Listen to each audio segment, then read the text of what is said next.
प्यारे मित्रों, कृष्ण कहते हैं, मैं उस भक्त के पास स्वयं दौड़ा आता हूं जो मुझे प्रेम से पुकारता है। तो आइए प्रेम से कमेंट में लिखिए जय श्री कृष्णा और गीता के दिव्य विचारों में डूबते हैं। श्री कृष्ण कहते हैं, जब जीवन में दुख आता है तो इंसान उसे अभिशाप समझ लेता है, लेकिन वास्तव में वही दुख ईश्वर की पहली दस्तक होता है, क्योंकि सुख में मनुष्य बाहर की दुनिया में उलझा रहता है। नाम, पैसा, सम्मान और रिश्तों में इतना खो जाता है कि उसे अपने भीतर झांकने का समय ही नहीं मिलता।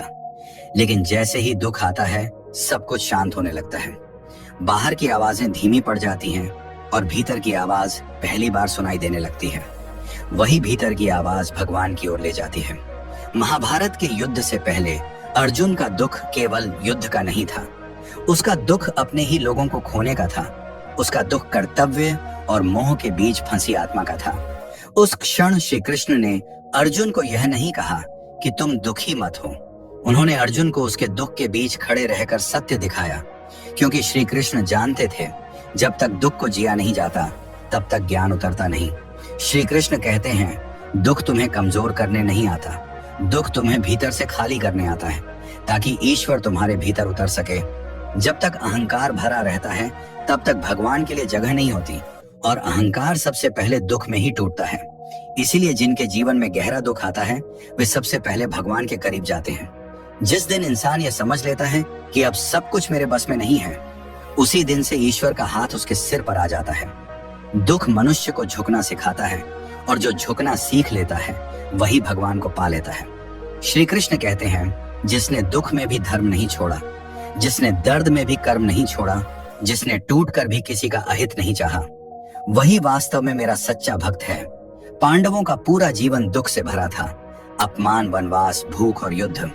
लेकिन हर दुख ने उन्हें श्री कृष्ण के और पास किया, क्योंकि उन्होंने अपने दुख को शिकायत नहीं बनाया, उन्होंने अपने दुख को साधना बना लिया, और वहीं कौरव सुख में डूबे रहे, इसलिए भगवान से दूर होते चले गए। श्री कृष्ण कहते हैं, अगर तुम्हारे जीवन में दुख बार बार आ रहा है तो इसका अर्थ यह नहीं कि भगवान नाराज हैं। इसका अर्थ यह है कि भगवान तुम्हें साधारण नहीं बनाना चाहते। दुख आत्मा की अग्नि परीक्षा है, जो इसमें तप जाता है वही दिव्य बन जाता है। जिस दिन तुम अपने दुख से भागना बंद कर दोगे और उसे समझने लगोगे, उसी दिन तुम्हें यह अनुभव होगा कि उस दुख के पीछे कोई अदृश्य शक्ति तुम्हें संभाले हुए है। वही शक्ति भगवान है। इसलिए याद रखो, दुख मिला है तो भगवान भी मिलेंगे, क्योंकि दुख रास्ता है और भगवान मंजिल है। श्री कृष्ण कहते हैं, अब इस सत्य को जीवन के उदाहरणों से समझो, क्योंकि जब तक ज्ञान जीवन से नहीं जुड़ता तब तक वह केवल शब्द रह जाता है। एक व्यक्ति है जिसने पूरी ईमानदारी से मेहनत की, लेकिन अचानक उसका काम छिन गया। घर की जिम्मेदारियां थीं, सम्मान था, लेकिन आय का रास्ता बंद हो गया। उस समय उसके मन में पहला भाव आया, भगवान ने मेरे साथ ऐसा क्यों किया? लेकिन वही दुख उसे पहली बार अपने भीतर देखने के लिए मजबूर करता है। वही व्यक्ति जो कभी मंदिर के बाहर से निकल जाता था, अब चुपचाप बैठकर मन ही मन श्री कृष्ण को याद करने लगता है। वह दुख उसे अहंकार से नीचे लाता है, और जैसे ही वह झुकता है उसके जीवन में नई दिशा खुलने लगती है। वही दुख उसे ऐसा कार्य सिखा देता है जो पहले वह कभी सीख ही नहीं पाता। और कुछ समय बाद वही व्यक्ति कहता है, अगर वह दुख ना आया होता तो मैं आज यहाँ ना होता। श्री कृष्ण कहते हैं, दुख तुम्हें सही रास्ते पर लाने का सबसे कठोर लेकिन सबसे सच्चा गुरु है। एक माता है जिसने अपने बच्चे को खो दिया, उसके लिए संसार का कोई शब्द सांत्वना नहीं बन सकता। वह दर्द जो उसके हृदय में है वह केवल वही समझ सकती है, लेकिन वही पीड़ा उसे संसार के बाकी दुखी लोगों के दर्द से जोड़ देती है। अब वह किसी के आंसुओं को देखकर मुंह नहीं मोड़ती, अब उसके भीतर करुणा जाग चुकी है। श्री कृष्ण कहते हैं, जब करुणा जन्म लेती है तब भगवान स्वयं हृदय में वास करने लगते हैं। एक युवा है जिसने विश्वास किया था किसी पर पूरी आत्मा से, लेकिन धोखा मिला, उसका मन टूट गया, भरोसा खत्म हो गया। वह कड़वा हो सकता था, वह सबको दोष दे सकता था, लेकिन उसने अपने दुख को समझा। उसने सीखा कि संसार अस्थायी है और केवल भीतर की शांति स्थायी है। वही दुख उसे भोग से योग की ओर ले आया। और श्री कृष्ण कहते हैं, जिसने दुख से वैराग्य सीख लिया उसने जीवन का आधा सत्य जान लिया। श्री कृष्ण कहते हैं, हर दुख एक परत उतारता है, कभी अहंकार की, कभी मोह की, कभी अपेक्षा की। जब सब परतें उतर जाती हैं तब आत्मा नग्न सत्य के सामने खड़ी होती है और उसी क्षण भगवान मिलते हैं, क्योंकि भगवान बाहर नहीं भीतर हैं। इसलिए जब भी दुख आए उसे शाप मत समझो, उसे संदेश समझो। अपने आप से पूछो, यह दुख मुझे क्या सिखाने आया है? क्योंकि जिस दिन तुमने ये प्रश्न पूछ लिया, उसी दिन से दुख तुम्हें तोड़ना बंद कर देगा और तुम्हें गढ़ना शुरू कर देगा। श्री कृष्ण कहते हैं, जिसने दुख में भी कर्तव्य नहीं छोड़ा, जिसने अंधकार में भी दीप जलाए रखा, जिसने अपने कर्म को पूजा बना लिया, वही वास्तव में भगवान को पा लेता है। क्योंकि भगवान कर्म में मिलते हैं, शिकायत में नहीं।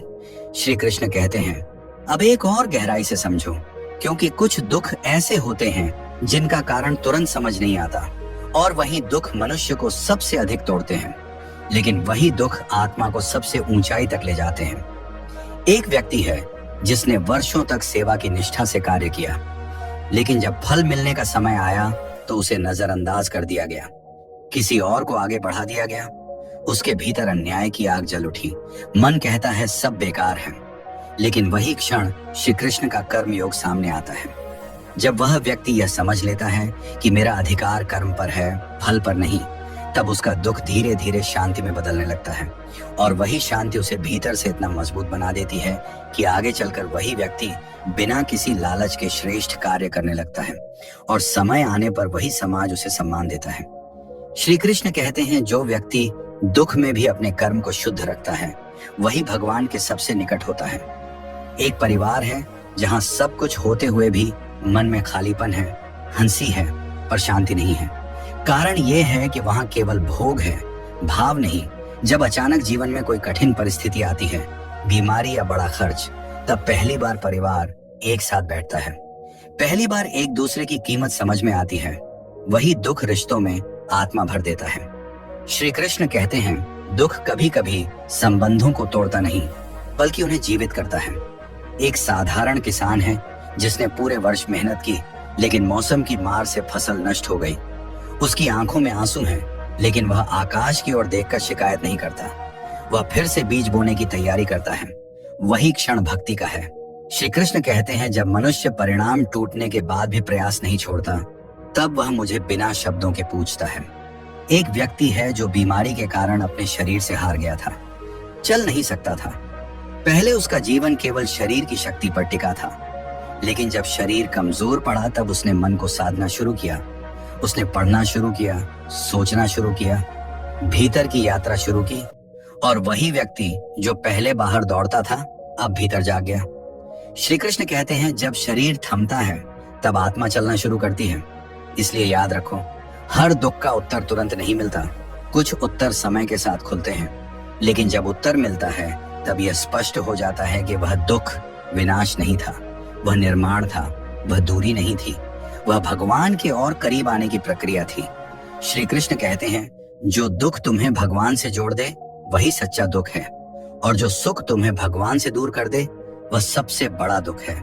श्री कृष्ण कहते हैं, अब उस दुख को समझो जो सबसे अधिक चुपचाप होता है, जो बाहर दिखाई नहीं देता, लेकिन भीतर मनुष्य को रोज मारता है, क्योंकि यही दुख मनुष्य को या तो पूरी तरह तोड़ देता है या पूरी तरह बदल देता है। एक व्यक्ति है जो बाहर से हंसता है, सबके सामने मजबूत दिखाई देता है, लेकिन भीतर अकेलापन उसे खा रहा है। उसके पास लोग हैं पर अपनापन नहीं है। वह किसी को अपना दर्द बता भी नहीं सकता, क्योंकि समाज ने उसे मजबूत रहने की आदत सिखाई है। वही चुप दुख उसे रातों में जगाता है, और वही रातें उसे अपने अस्तित्व पर प्रश्न पूछने को मजबूर करती हैं। और जब मनुष्य अपने अस्तित्व पर प्रश्न करता है, तभी ईश्वर का मार्ग खुलता है। श्री कृष्ण कहते हैं, मौन दुख सबसे गहरा होता है, और वही मौन दुख सबसे पवित्र प्रार्थना बनता है। एक स्त्री है जिसने पूरा जीवन दूसरों के लिए जी दिया, परिवार, बच्चों, समाज, लेकिन जब उसे सहारे की जरूरत पड़ी तो कोई साथ खड़ा नहीं हुआ। उसका दुख शिकायत में बदल सकता था, लेकिन उसने अपने दुख को स्वीकार किया। उसने जाना कि बाहरी सहारे अस्थायी होते हैं और भीतर का सहारा ही स्थायी है। वही स्वीकार भाव उसे आत्मबल देता है, और वही आत्मबल उसे भगवान के चरणों तक ले जाता है। श्री कृष्ण कहते हैं, जब मनुष्य दूसरों से उम्मीद छोड़ता है तब वह ईश्वर से जुड़ता है।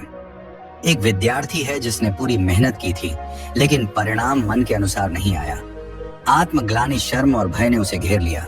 वह सोचने लगा कि मैं ही अयोग्य हूँ, लेकिन वही क्षण यदि वह यह समझ ले कि मेरा मूल्य एक परिणाम से तय नहीं होता, तो उसका दुख उसे टूटने नहीं देगा, बल्कि उसे सीख देगा कि पराजय अंत नहीं है, तैयारी है। श्री कृष्ण कहते हैं, जो हार में भी सीख देख ले वही विजयी है। एक व्यक्ति है जिसने सही रास्ता चुना, ईमानदारी का रास्ता, लेकिन वही रास्ता उसे कठिनाइयों में ले गया। उसने देखा कि बेईमान लोग आगे बढ़ रहे हैं और वह पीछे छूट रहा है। उसका मन डगमगाया, लेकिन उसने अपने सिद्धांत नहीं छोड़े। वही दुख उसे भीतर से इतना साफ कर देता है कि वह स्वयं के सामने सिर ऊंचा रख सकता है। श्री कृष्ण कहते हैं, जो स्वयं की दृष्टि में सही है वही मेरी दृष्टि में भी सही है। इसलिए समझो, दुख केवल घटनाओं का नाम नहीं है, दुख चेतना की प्रक्रिया है। दुख मनुष्य को सतह से गहराई में ले जाता है और गहराई में ही भगवान मिलते हैं। श्री कृष्ण कहते हैं, अगर दुख ने तुम्हें अधिक संवेदनशील बना दिया है, अधिक सच्चा बना दिया है, अधिक शांत बना दिया है, तो समझ लो तुम भगवान की ओर बढ़ रहे हो, क्योंकि भगवान को वही हृदय प्रिय है जो दुख से गुजरकर भी कठोर नहीं हुआ, बल्कि करुणामय बन गया। श्री कृष्ण कहते हैं, अब उस क्षण को समझो जब मनुष्य यह मान लेता है कि उसका दुख कभी समाप्त नहीं होगा, क्योंकि यही वह मोड़ होता है जहां या तो मनुष्य पूरी तरह टूट जाता है या फिर ईश्वर से सीधा जुड़ जाता है। एक व्यक्ति है जिसने एक के बाद एक सब कुछ खो दिया, पहले काम, फिर सम्मान, फिर अपने ही लोगों का साथ। हर बार उसे लगा इससे बुरा अब कुछ नहीं होगा, लेकिन जीवन ने और परीक्षा ली। उस अवस्था में उसके पास शिकायत के लिए भी शब्द नहीं बचे। वह केवल मौन में बैठा रहता है। वही मौन धीरे धीरे प्रार्थना बन जाता है, बिना मांगे, बिना बोले, और उसी मौन में उसे यह अनुभव होने लगता है कि कोई अदृश्य शक्ति उसे थामे हुए है। श्री कृष्ण कहते हैं, जब शब्द खत्म हो जाते हैं तब भगवान बोलते हैं, एक पुत्र है जिसने अपने पिता को खो दिया। मार्गदर्शक चला गया, सहारा चला गया, जीवन अचानक अस्थिर हो गया। वह चाहकर भी उस खालीपन को भर नहीं सका, लेकिन उसी शून्य में उसे जिम्मेदारी का बोध हुआ। उसे समझ आया कि अब मुझे स्वयं खड़ा होना है। वही दुख उसे परिपक्व बनाता है और वही परिपक्वता उसे आत्मनिर्भर बनाती है। श्री कृष्ण कहते हैं, कभी कभी भगवान किसी को हटाते हैं ताकि तुम्हें तुम्हारी शक्ति का ज्ञान हो। एक व्यक्ति है जो वर्षों तक केवल भौतिक सुख के पीछे दौड़ता रहा। धन, पद और पहचान ही उसका लक्ष्य था, लेकिन जब बीमारी ने उसे बिस्तर पर ला दिया, तब उसने पहली बार जीवन को रुक कर देखा। उसे समझ आया कि जिन चीजों के लिए वह भाग रहा था वे उसके साथ नहीं जा रही। वही बोध उसे भीतर की शांति की ओर ले जाता है और वही शांति उसे ईश्वर की उपस्थिति का अनुभव कराती है। श्री कृष्ण कहते हैं, जब गति रुकती है तब सत्य दिखाई देता है। एक स्त्री है जिसे समाज ने बार बार कमजोर कहा, परिस्थितियों ने बार बार दबाया, लेकिन हर बार उसने अपने दुख को मौन सहन किया। वह रोई भी तो अकेले और फिर उठकर अपने कर्तव्य में लग गई। वही दुख उसे भीतर से इतना मजबूत बना देता है कि एक दिन वही समाज उसकी दृढ़ता को सम्मान देता है। श्री कृष्ण कहते हैं, जो मौन में सहता है वह भीतर से अडिग बनता है। इसलिए जब तुम्हें लगे कि दुख की सीमा आ चुकी है और अब सहा नहीं जा रहा, तब याद रखना वही वह समय है जब भगवान सबसे निकट होते हैं, क्योंकि जिस आत्मा के पास कुछ नहीं बचता उसी आत्मा को ईश्वर स्वयं संभालता है। श्री कृष्ण कहते हैं, दुख अंतिम नहीं है, दुख एक सेतु है इस संसार और उस सत्य के बीच, जहां भय नहीं है, जहां अभाव नहीं है, जहां केवल शांति है। और जो इस सेतु को पार कर लेता है वही भगवान को पा लेता है। श्री कृष्ण कहते हैं, अब उस दुख को देखो जो मनुष्य को भीतर से तोड़कर उसे पूरी तरह नया बना देता है, क्योंकि यही वह दुख होता है जिसके बाद मनुष्य वही नहीं रहता जो वह पहले था। एक व्यक्ति है जो जीवन में सब कुछ सही कर रहा था, फिर भी उसके साथ गलत होता रहा। उसने किसी का बुरा नहीं चाहा, फिर भी उसे अपमान मिला। उसने किसी का हक नहीं छीना, फिर भी उसका हक मारा गया। उसके मन में प्रश्न उठा, अगर मैं सही हूं तो मेरे साथ गलत क्यों? श्री कृष्ण कहते हैं, यही प्रश्न आत्मा की शुरुआत है, क्योंकि जिस दिन मनुष्य यह समझने लगता है कि संसार न्याय से नहीं, नियम से चलता है, उसी दिन वह ईश्वर की व्यवस्था को जानने लगता है और यह समझ उसे भीतर से शांत कर देती है। एक बेटी है जिसने सपने देखे थे, आगे बढ़ने के, पढ़ने के, अपने पैरों पर खड़े होने के, लेकिन परिस्थितियों ने उसे रोक दिया। जिम्मेदारियों का बोझ उस पर डाल दिया गया। वह चाहती तो अपने भाग्य को कोस सकती थी, लेकिन उसने अपने कर्तव्य को स्वीकार किया। वही स्वीकार भाव उसके दुख को तपस्या बना देता है और समय आने पर वही तपस्या उसे वह शक्ति देती है जो उसके सपनों से भी बड़ी होती है। श्री कृष्ण कहते हैं जो अपने दुख को स्वीकार कर लेता है वही उसे पार कर जाता है।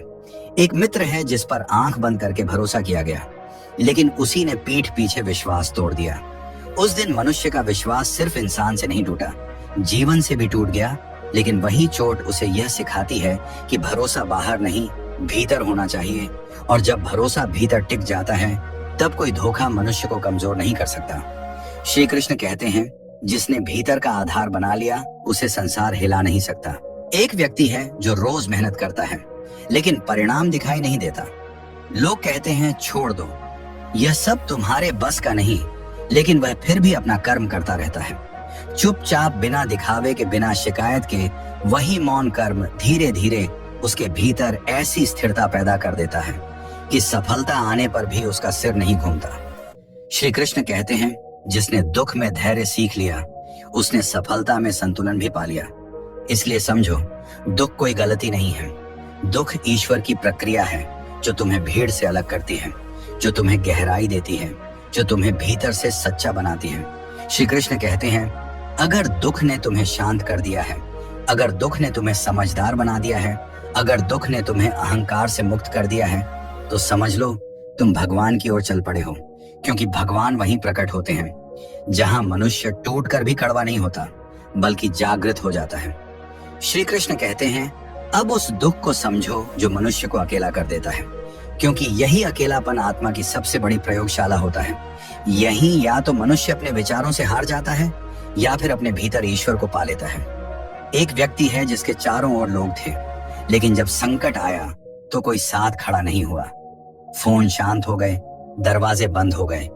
वह पहली बार पूरी तरह अकेला बैठा था। उस अकेलेपन में उसे अपने ही विचार डराने लगे, लेकिन धीरे धीरे उसी एकांत में उसने स्वयं से बात करना सीखा। उसने जाना कि मैं केवल शरीर या भूमिका नहीं हूं, मैं चेतना हूं।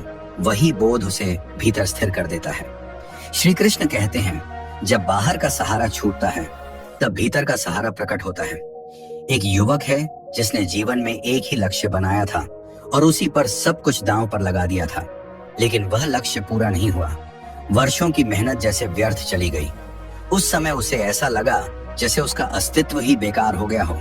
लेकिन उसी टूटन में उसे यह समझ आया कि जीवन एक लक्ष्य नहीं है, जीवन एक यात्रा है और मूल्य केवल उपलब्धि से तय नहीं होता। वही समझ उसे नए रास्ते दिखाती है, नए अर्थ देती है।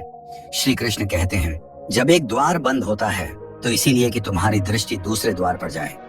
एक स्त्री है जो वर्षों तक अपमान सहती रही। उसने हर बार खुद को समझाया कि यही जीवन है, यही भाग्य है। लेकिन एक दिन उसका दुख इतना गहरा हुआ कि उसने भीतर से आवाज सुनी, अब और नहीं। वही क्षण उसका जागरण था। उसने अपने सम्मान को पहचाना और धीरे धीरे अपने जीवन की दिशा बदली। श्री कृष्ण कहते हैं कुछ दुख सहने के लिए नहीं आते, कुछ दुख जगाने के लिए आते हैं। एक व्यक्ति है जो बार बार असफल होता रहा, हर प्रयास अधूरा रह गया। लोग उसे हारा हुआ मानने लगे, लेकिन उसने अपने भीतर एक बात स्पष्ट रखी कि मैं अपने प्रयास से पीछे नहीं हटूंगा। वही निरंतरता उसका तप बन गई और समय के साथ वही तप उसे वहां ले गया जहां पहुंचने की उसने कभी कल्पना भी नहीं की थी। श्री कृष्ण कहते हैं जो हार के बाद भी चलता रहता है वही वास्तव में विजयी होता है। इसलिए याद रखो, दुख केवल पीड़ा नहीं है, दुख दृष्टि है। दुख तुम्हें जीवन की वास्तविकता दिखाता है। दुख तुम्हें भीतर से परिष्कृत करता है। श्री कृष्ण कहते हैं यदि दुख ने तुम्हें विनम्र बना दिया है, यदि दुख ने तुम्हें धैर्यवान बना दिया है, यदि दुख ने तुम्हें सत्य के और निकट ला दिया है, तो समझ लो वह दुख प्रसाद था, क्योंकि भगवान उसी हृदय में वास करते हैं जो टूटकर भी सत्य के मार्ग से नहीं हटता। श्री कृष्ण कहते हैं अब उस दुख को समझो जो मनुष्य को भीतर से बिल्कुल शांत कर देता है, क्योंकि यही वह अवस्था होती है जहां संघर्ष खत्म नहीं होता लेकिन विरोध खत्म हो जाता है और यहीं से ईश्वर की अनुभूति शुरू होती है। एक व्यक्ति है जिसने बहुत संघर्ष किया, बहुत लड़ा, बहुत समझाया, लेकिन अंत में उसने यह स्वीकार कर लिया कि कुछ बातें उसके नियंत्रण में नहीं हैं। पहले यह स्वीकार उसे हार जैसा लगा, लेकिन धीरे धीरे उसी स्वीकार में उसे शांति मिलने लगी। उसने प्रयास छोड़ना नहीं छोड़ा, लेकिन भीतर की बेचैनी छोड़ दी। वही क्षण उसकी चेतना ऊंची हो गई। श्री कृष्ण कहते हैं, जब मनुष्य परिणाम से मुक्त होता है तभी वह कर्म में पूर्ण होता है। एक पिता है जिसने अपने बच्चों के लिए सब कुछ किया, अपने सपने त्याग दिए, अपने सुख पीछे छोड़ दिए, लेकिन जब उसे जरूरत पड़ी तब बच्चे अपने जीवन में व्यस्त थे। उसका दुख गहरा था, लेकिन उसी दुख में उसने यह सीखा कि प्रेम देने से आता है, पाने से नहीं। और यह समझ उसे कड़वा नहीं बल्कि उदार बना देती है। श्री कृष्ण कहते हैं, जो अपेक्षा से मुक्त होकर प्रेम करता है वही सच्चा भक्त है। एक व्यक्ति है जो अन्याय के विरुद्ध खड़ा हुआ, सत्य बोला, सही का साथ दिया, लेकिन बदले में उसे नुकसान सहना पड़ा। लोग दूर हो गए, अवसर छिन गए, वह चाहकर भी अपने सत्य को छोड़ नहीं सका। वही दुख उसके भीतर ऐसी दृढ़ता पैदा करता है कि वह अकेला होकर भी विचलित नहीं होता। श्री कृष्ण कहते हैं, सत्य का मार्ग अकेला होता है, लेकिन उसी मार्ग पर मैं साथ चलता हूँ। एक स्त्री है जिसने जीवन में बहुत कुछ खोया, रिश्ते, पहचान और सुरक्षा, लेकिन उसने अपने दुख को विष नहीं बनने दिया। उसने अपने भीतर करुणा को जीवित रखा, दूसरों के दर्द को समझा और धीरे धीरे वही करुणा उसकी शक्ति बन गई। श्री कृष्ण कहते हैं, करुणा वही गुण है जो मनुष्य को ईश्वर के सबसे निकट ले जाता है। इसलिए समझो, दुख का अंतिम रूप पीड़ा नहीं है, दुख का अंतिम रूप शांति है। जब मनुष्य दुख से लड़ना बंद करता है और उसे सीखना शुरू करता है, तब दुख अपना रूप बदल लेता है। श्री कृष्ण कहते हैं, यदि आज तुम थके हुए हो, यदि मन भारी है, यदि उत्तर नहीं मिल रहे तो घबराओ मत। यही वह अवस्था है जहां भगवान सबसे अधिक कार्य कर रहे होते हैं, मौन में, अदृश्य रूप से। दुख तुम्हें भगवान तक इसलिए ले जाता है क्योंकि दुख तुम्हें झूठ से अलग करता है, और जब झूठ गिर जाता है तब केवल सत्य बचता है, और वही सत्य भगवान है। श्री कृष्ण कहते हैं, अब उस दुख को समझो जो मनुष्य को संसार से काटता नहीं बल्कि संसार को सही दृष्टि से दिखा देता है, क्योंकि यही वह दुख होता है जिसके बाद मनुष्य भ्रम में नहीं रहता। एक व्यक्ति है जिसने बहुत नाम कमाया था, लोग उसे पहचानते थे, उसकी बातों को महत्व दिया जाता था, लेकिन एक गलती ने सब कुछ बदल दिया। वही लोग दूर हो गए, वही सम्मान मिट गया। उस क्षण उसका मन टूट गया, क्योंकि उसकी पहचान दूसरों की नजरों पर टिकी थी। लेकिन उसी टूटन में उसने पहली बार यह जाना कि जो सम्मान बाहर से मिलता है वह उतना ही अस्थायी होता है जितनी भीड़, और जो मूल्य भीतर से आता है वही स्थायी होता है। श्री कृष्ण कहते हैं, जब बाहरी पहचान टूटती है तब आत्मा की पहचान बनती है। एक साधारण मजदूर है जो रोज मेहनत करता है, लेकिन उसकी मेहनत दिखाई नहीं देती, न तालियां मिलती हैं, न प्रशंसा। लेकिन जब घर लौटकर वह अपने बच्चों के चेहरे पर सुकून देखता है तो उसका दुख भी अर्थ पा लेता है। वह जानता है कि उसका कर्म किसी मंच पर नहीं बल्कि जीवन की नींव में है। श्री कृष्ण कहते हैं, जो बिना देखे जाने के भी अपना कर्तव्य निभाता है वही सच्चा कर्मयोगी है। एक व्यक्ति है जो लंबे समय तक गलत संगति में रहा। उसने सोचा कि सब ठीक चल रहा है, लेकिन भीतर से वह खाली होता चला गया। जब जीवन में दुख आया तब वही लोग साथ छोड़ गए। उसी दुख ने उसकी आंखें खोल दी। उसने जाना कि संगति शरीर नहीं आत्मा बनाती है, और वही पीड़ा उसे सही मार्ग की ओर ले आई। श्री कृष्ण कहते हैं, कुछ दुख इसलिए आते हैं ताकि हम गलत रास्ते पर आगे न बढ़ें। एक स्त्री है जिसने हमेशा दूसरों को खुश रखने की कोशिश की, अपने मन की बात दबाती रही, लेकिन भीतर का बोझ बढ़ता गया। एक दिन उसका मन पूरी तरह थक गया।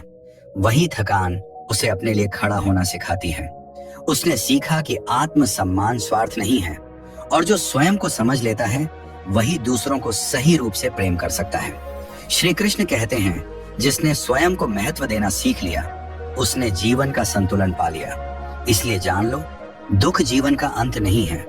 दुख जीवन की परिष्करण प्रक्रिया है जो मनुष्य को दिखावे से सत्य की ओर ले जाती है, जो भीड़ से चेतना की ओर ले जाती है। श्री कृष्ण कहते हैं, यदि दुख के बाद तुम्हारी दृष्टि साफ हो गई है, यदि तुम कम बोलते हो लेकिन गहराई से सोचते हो, यदि तुम कम चाहते हो लेकिन अधिक समझते हो, तो समझ लो दुख ने तुम्हें खाली नहीं किया बल्कि भर दिया है। दुख मिला है तो भगवान भी मिलेंगे, क्योंकि भगवान वहीं मिलते हैं जहां मनुष्य दिखावा छोड़कर सच्चा हो जाता है, और जो सच्चा हो गया वो भगवान से दूर रह ही नहीं सकता। तो दोस्तों, वीडियो पसंद आया तो वीडियो को लाइक और चैनल को सब्सक्राइब करके कमेंट में जय श्री कृष्णा जरूर लिखना।